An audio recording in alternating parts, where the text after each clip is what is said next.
ប៉ុន្តែកូនដឹងហើយថាកាលណាសំណួរសាមញ្ញការដោះស្រាយមិនប្រកបថាសាមញ្ញទេ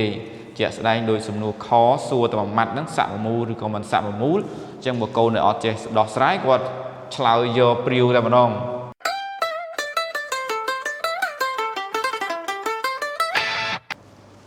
ជំរាបសួរក្មួយសិស្សសានុសិស្សថ្នាក់ទី12ទាំងអស់ជាទីមេត្រីដោយការសន្យាកាលពីវីដេអូទី1ថាយើងនឹងជួបគ្នានៅវីដេអូទី2នេះដើម្បីដោះស្រាយនៅត្រង់សំណួរខដែលជាជំហានបន្ទាប់អញ្ចឹងសូមកូនតាមដានជាមួយលោកគ្រូទាំងអស់គ្នាបាទអញ្ចឹងលំហាត់ដើមរបស់យើងនេះនៅត្រង់សំណួរខ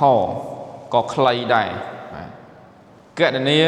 pH នៃ solution ទទួលបានបាទអញ្ចឹងសំណួរក៏បែបសាមញ្ញដែរប៉ុន្តែកូនដឹងហើយថាកាលណាសំណួរសាមញ្ញការដោះស្រាយមិនប្រកបថាសាមញ្ញទេជាក់ស្ដែងដោយសំណួរខសួរតែមួយម៉ាត់ហ្នឹងសាក់មួយមូលឬក៏មិនសាក់មួយមូលអញ្ចឹងបើកូនដែលអត់ចេះដោះស្រាយគាត់ឆ្លើយយកព្រាវតែម្ដងអ្នកខ្លះឆ្លើយសាក់មូលអ្នកខ្លះឆ្លើយមិនសាក់មូលអញ្ចឹងទៅប៉ុន្តែឆ្លើយបែបហ្នឹងគឺបន្ទុកយ៉ាងច្រើនបានត្រឹមមួយបន្ទុកទេដែលធ្វើឲ្យបាត់បង់នៅបន្ទុកជាច្រើនពីព្រោះការឆ្លើយសំណួរមួយនេះយើងត្រូវដោះស្រាយដោយបានបង្ហាញកាលវីដេអូមុនហើយអញ្ចឹងមកដល់វីដេអូទី2នេះត្រង់ចំណុចខក៏មិនស្រួលណាស់ណាដែរសម្រាប់សំណួរមួយនេះបាទអញ្ចឹងតើយើងធ្វើយ៉ាងម៉េចទៅដើម្បីរក pH នៃ solution ទទួលបានបាទអញ្ចឹងលោកគ្រូចង់ឲ្យយើងស្វែងយល់អំពីទិដ្ឋភាពនៃប្រតិកម្មគីមីអញ្ចឹងបើតាមសម័យកាលរបស់យើងពីមុននោះគឺអ៊ីដ្រូញ៉ូមបូកជាមួយនឹងអ៊ីដ្រុកស៊ីតចេញពីម៉ូលេគុលទឹកបាទអញ្ចឹងបើមើលតាមសម័យកាលគឺអ្វីដែលទទួលបានគឺទឹកអញ្ចឹងភាគច្រើនគិតថាទឹកមាន pH ស្មើនឹង5 7បាទនេះជារឿងពិតប៉ុន្តែនៅក្នុងលំហាត់នេះ pH ស្មើ7មិនមែនជារឿងពិតទេហេតុអីបើគ្រូថាអត់ពិតលទ្ធផលនៃប្រតិកម្មគឺអ៊ីដ្រូញ៉ូមបូកអ៊ីដ្រុកស៊ីតចេញទឹកក៏ពិតមែនប៉ុន្តែអ្វីដែលយើងដោះស្រាយនៅត្រង់សំណួរទី1កដែលយើងនិយាយថាអ៊ីដ្រូញ៉ូម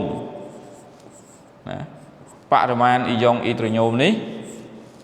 វាតូចជាងបរិមាណអ៊ីយ៉ុងអ៊ីដ្រុកស៊ីតអញ្ចឹងមានន័យថាអ្វីគេបង់ចូលនេះបាទមកអានេះជាអ៊ីដ្រូញ៉ូមដែលគេបង់ចូលអ៊ីដ្រុកស៊ីតដែលគេបង់ចូលអញ្ចឹងពីរហ្នឹងវារើងប្រតិកម្មមួយគ្នាចេញទឹកក៏ពិតមែន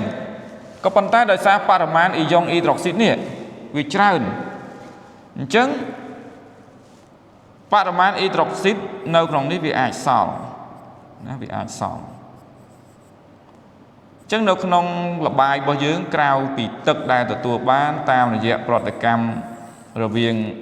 អ៊ីយ៉ុងអ៊ីដ្រុកស៊ីតជាមួយនឹងអ៊ីយ៉ុងអ៊ីដ្រូញ៉ូមនេះគឺយើងនៅសល់អ៊ីដ្រុកស៊ីតដែលនៅសល់ទៀតអញ្ចឹងអ្វីដែលគេសួរ pH ក្រោយប្រតិកម្មគឺវាពាក់ព័ន្ធជាមួយនឹងអ៊ីដ្រុកស៊ីតដែលនៅសល់បាទវាអត់ពាក់ព័ន្ធនឹងទឹកនេះទេព្រោះទឹកនោះយើងដឹងថា pH 7ហើយបាទអញ្ចឹងវាពាក់ព័ន្ធតែទៅលើអ៊ីដ្រុកស៊ីតដែលនៅសល់អញ្ចឹងកិច្ចការរបស់យើងនេះត្រូវស្វែងរកតាមរយៈ pH ដែលនៅសល់អញ្ចឹងដោយសារសល់ pH សំទោសសល់អ៊ីដ្រុកស៊ីតដូច្នេះរូបមន្ត pH យើងអាចប្រើរូបមន្តមួយនេះ pH ស្មើ14បូកលបកំហាប់អ៊ីយ៉ុងអ៊ីដ្រុកស៊ីតបាទអញ្ចឹងកូនបញ្ជាក់សល់ក៏បានមិនបញ្ជាក់ក៏បានប៉ុន្តែយើងត្រូវដឹងខ្លួនយើងថាយើងរកអ្វីដែលនៅសល់បាទអ្វីដែលអស់ទៅហើយគឺយើងមិនអាចរកកើតទេអញ្ចឹងយើងរកអ្វីដែលនៅសល់ pH តាមរយៈអ៊ីដ្រុកស៊ីតនៅសល់អញ្ចឹងតើធ្វើបែបណាដើម្បីរកអាអ៊ីដ្រុកស៊ីតនៅសល់នេះបាទអញ្ចឹងកូនមើលទាំងអស់គ្នាលោកគ្រូនឹងចាប់ផ្ដើមដោះស្រាយតែម្ដងបាទអញ្ចឹងទី1គឺខ្ញុំដាក់ចំណងជើងសិនគឺរក pH លបាយក្រោយប្រតិកម្មpH លបាយក្រោយប្រតិកម្មអញ្ចឹងដោយសារយើងដឹងថាសល់គឺសល់អ៊ីដ្រុកស៊ីតដូច្នេះ pH ស្មើ14បូកលបគូល10នៃកំហាប់អ៊ីយ៉ុងអ៊ីដ្រុកស៊ីត នៅសល់បាទសល់ចឹងដំណើររបស់យើងគឺស្វែងរកអាហ្នឹងហើយប៉ុន្តែយើងដឹងហើយដើម្បីរកកំហាប់បានលុះត្រាតែយើងរក n សិនចឹងមានន័យថាខ្ញុំត្រូវរក n អ៊ីដ្រុកស៊ីតសល់បាទចឹងវិធីរក n អ៊ីដ្រុកស៊ីតសល់នេះយើងមានច្រើនបែបច្រើនយ៉ាងបាទមាន2បែបយើងខ្លីថាមាន2បែបចុះបាទមាន2បែបដែលគេច្រើនលើកយកមកបង្ហាញនៅក្នុងដំណោះស្រាយអញ្ចឹងបែបទី1គឺយើងសរសេរសម័យកាលឡើងវិញបាទបែបទី1នេះគឺយើងអាចសរសេរសម័យកាលឡើងវិញសម័យកាលអ៊ីត្រូញូមបូកជាមួយនឹងអ៊ីដ្រុកស៊ីតអញ្ចឹងក្រោយពីសរសេរសម័យកាលហើយយើងដាក់ថា n បាទមានន័យថាម៉ូលដើមមានន័យថាម៉ូលមុនប្រតិកម្មចឹងម៉ូលមុនប្រតិកម្មយើងឃើញថានេះគេឲ្យមកដូចជា32បាទវីដេអូមុនណាបាទ32គុណ10ស្គុណដក6 1ម៉ូលអានេះយើងរកឃើញ40គុណនឹង10ស្មើគុណដក6ម៉ូលបាទទឹកយើងមិនបាច់និយាយទេពីព្រោះទឹកវាជាអង្គធាតុណឺតឬសូលស្យងណឺតអញ្ចឹងយើងមិនបាច់ទៅប៉ះពាល់ទេទី2គឺ n ប្រែប្រួលបាទ n ប្រែប្រួលអញ្ចឹង n ប្រែប្រួលផ្នែកខាងឆ្វេងព្រួញជាទូទៅគឺយើងតាំងដោយសញ្ញាដកតំណាងឲ្យការបាត់បង់ព្រោះអង្គធាតុប្រតិករកាលណារឿងប្រតិកម្មវាបាត់បង់វាអត់ដែលកើនទេអ្នកដែលកើនខាងនេះប៉ុន្តែដោយសារខាងនេះវាអត់ពាក់ព័ន្ធនឹងតម្រូវការរបស់យើងគឺយើងក៏មិនចាំបាច់ខ្វល់ដែរទី3គឺ n សល់ឬក៏យើងថា n ក្រោយប្រតិកម្មក៏បានសេសល់វាខ្លីជាងអញ្ចឹងប្រតិកម្មនេះជាទម្រង់ប្រតិកម្មសពមានន័យថាប្រតិកម្មចប់បានលុះត្រាតែមានអង្គធាតុណាមួយអស់ឬក៏អាចថាអស់ទាំងពីរប៉ុន្តែបើតាមសំណួរករបស់យើងឃើញថាអ៊ីដ្រុកស៊ីតនៅសល់អញ្ចឹងមានន័យថាអស់អ៊ីត្រូញូមអញ្ចឹងអស់មានន័យថាក្រោយប្រតិកម្មគឺ0ឬក៏សល់0បាទអញ្ចឹងដើម្បីឲ្យ0បានលុះត្រាតែវាចូលអស់32គុណនឹង10ស្មើគុណដក6អាហ្នឹងទើបលទ្ធផល0កើតបាទអញ្ចឹងបើសិនជាអ៊ីត្រូញូមចូល32គុណ10ស្មើគុណដក6ចុះអ៊ីដ្រុកស៊ីតចូលប្រមាណវិញអញ្ចឹងដើម្បីដឹងតម្លៃអ៊ីដ្រុកស៊ីតចូលកូនគ្រាន់តែពិនិត្យមើលសម័យកាលរបស់យើងតើមេគុណរបស់វាដូចគ្នាដែរឬទេបើមេគុណដូចគ្នាមានន័យថាតម្លៃម៉ូលដែលអ៊ីដ្រុកស៊ីតចូលគឺដូចគ្នាដែរអញ្ចឹងមានន័យថា32គុណនឹង10ស្មើគុណដក6ដូចគ្នាអញ្ចឹងយើងធ្វើផលដកអាហ្នឹងទៅយើងនឹងទទួលបានចម្លើយពិតប្រាកដគឺ8គុណនឹង10ស្មើគុណដក6ម៉ូលបាទនេះវិធីខ្លីហើយងាយយើងក៏មានមួយរបៀបពីររបៀបផ្សេងទៀតដែរប៉ុន្តែគេនិយមមកតាមហ្នឹងវាងាយស្រួលក្នុងការដោះស្រាយបាទហើយងាយយល់តោះអញ្ចឹងបន្តទៅទៀតឥឡូវយើងឃើញម៉ូលអ៊ីដ្រុកស៊ីតនៅសល់ប៉ុណ្ណឹងប៉ុន្តែទិសដៅរបស់យើងគឺកំហាប់អញ្ចឹងកំហាប់បើយើងចង់រកកំហាប់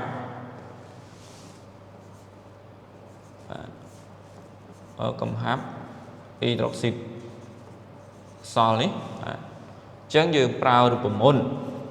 C ស្មើនឹង n លើ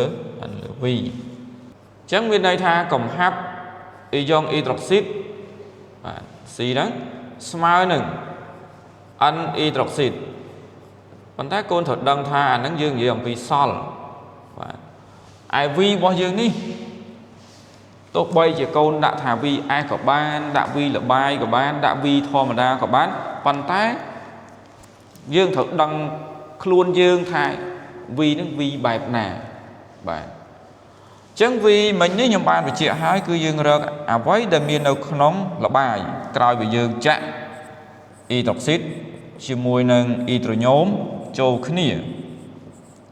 ដែលក្នុងប្រធានលំហាត់គេថាចាក់អ៊ីត្រូញូម20មីលីលីត្រអ៊ីដ្រុកស៊ីត 20 ml ចឹងពេលដែលចាក់ចូលមកចង់មិនចង់គឺលបាយហ្នឹងវាឡើង40 ml ហើយបាទទោះបីថាយើងរកកំហាប់អ៊ីយ៉ុងអ៊ីដ្រុកស៊ីតសល់ក៏ដោយប៉ុន្តែអ្វីដែលសល់គឺសល់ក្នុងលបាយយើងអត់យកមកចែកនឹងមៀត20 ml ដូចមុនទេបាទអញ្ចឹង V របស់យើងគឺជា V លបាយ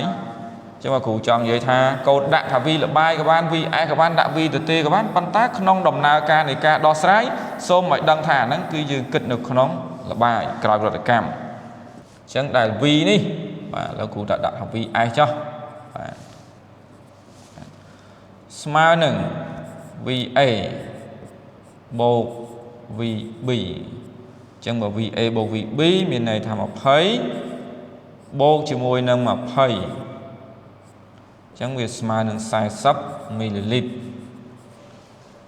ហើយនៅក្នុងន័យរបស់យើងគឺយើងចង់គិតជាលីត្រអញ្ចឹងវាទៅជា40គុណនឹង10ស្វ័យគុណដក3លីត្រអញ្ចឹងយើងជំនួសមកបាទជំនួសមកយើងទទួលបានអ៊ីដ្រុកស៊ីតស្មើបាទម៉ូលនៅសល់មិញបាទម៉ូលនៅសល់8គុណ10សេគុណដក6អញ្ចឹង8គុណ10សេគុណដក6ចែកជាមួយនឹង VS របស់យើងគឺ40គុណនឹង10ស្វ័យគុណដក3អញ្ចឹងយើងចែកលេខហ្នឹងទៅបាទសម្រួលទៅបាទយើងឃើញ2គុណនឹង10ស្វ័យគុណដក4បាទຂະຫນາດវាបាទម៉ូលបាទផ្នែកខាងលើផ្នែកខាងក្រោមលីត្រអញ្ចឹងមានន័យថាម៉ូលក្នុងលីត្របាទម៉ូលក្នុងលីត្រឬក៏យើងសរសេរអក្សរកាត់បាទគេនិយមសរសេរអក្សរកាត់គេដាក់អំធំបាទចេះក៏បានដែរណាបាទអញ្ចឹងក៏បានដែរអញ្ចឹងក្រោយពីយើងរកឃើញកំហាប់អ៊ីយ៉ុងអ៊ីដ្រុកស៊ីតរួចហើយបាទឃើញកំហាប់អ៊ីយ៉ុងអ៊ីដ្រុកស៊ីតរួចហើយអញ្ចឹងយើងយកមកជំនួសនៅក្នុងរូបមន្តនេះបាទដែលជាគោលដៅរបស់យើងពិតប្រាកដអញ្ចឹងយើងជំនួសទៅយើងទទួលបាន pH ស្មើនឹង14បូកលប2គុណនឹង10ស្វ័យគុណដក4បាទអញ្ចឹងមកនៅត្រង់នេះបាទអញ្ចឹងកូនខ្លះគាត់ឃើញក្នុងប្រធានយាសាគេឲ្យមកលប2នឹង 0.3 អញ្ចឹងគាត់ស្រាប់តែសរសេរ14បូក 0.3 គុណជាមួយនឹង10ស្វ័យគុណដក4អានេះជាអ្វីដែលគ្រូធ្លាប់កែជួបប្រទេសបាទអញ្ចឹងគេអត់ធ្វើបែបហ្នឹងទេទោះបីថាលោក2គេឲ្យក៏ដោយប៉ុន្តែលោកនេះវានៅជាប់ហល់គុណអញ្ចឹងគេត្រូវបំបែកលោកនឹងសិនបាទបំបែកលោកនឹងសិនអញ្ចឹងបំបែកលោកនឹងសិនតើគេបំបែកយ៉ាងណាបាទអញ្ចឹងវិធីបំបែកលោក2គុណនឹង10ស្វ័យគុណដក4នេះបាទយើងប្រើរូបមន្តឡូហ្គារីតមួយគេហៅថាឡូហ្គារីតផលគុណឧបមាថាយើងមានលោកផលគុណ AB អញ្ចឹងតាមរូបមន្តនេះគេបានលោក A បូកលោក B អញ្ចឹងបើយើងសម័យថា2របស់យើងនេះគឺជា A ហើយ10សេគុណដក4គឺជា B នោះយើងនឹងទទួលបានលោក2បូកលោក10សេគុណដក4ណាអញ្ចឹង pH របស់យើងនេះបាទវាត្រូវស្មើ14បូកលោក2បូកលោក10សេគុណដក4អញ្ចឹងយើងបាន14បូកលោក2បាទលោក2 0.3 តាមប្រធានដែលគេឲ្យបូកជាមួយនឹងលោក10សេគុណដក4តើលោក10សេគុណដក4វាស្មើប៉ុន្មានអញ្ចឹងយើងមានឡូហ្គារីតមួយទៀតគឺលោកគោល10នៃ10ស្វ័យគុណ A អញ្ចឹងវាស្មើ A អញ្ចឹង A របស់យើងនេះគឺដក4ណានៅក្នុងលំហាត់របស់យើងនេះអញ្ចឹងយើងទទួលបានដក4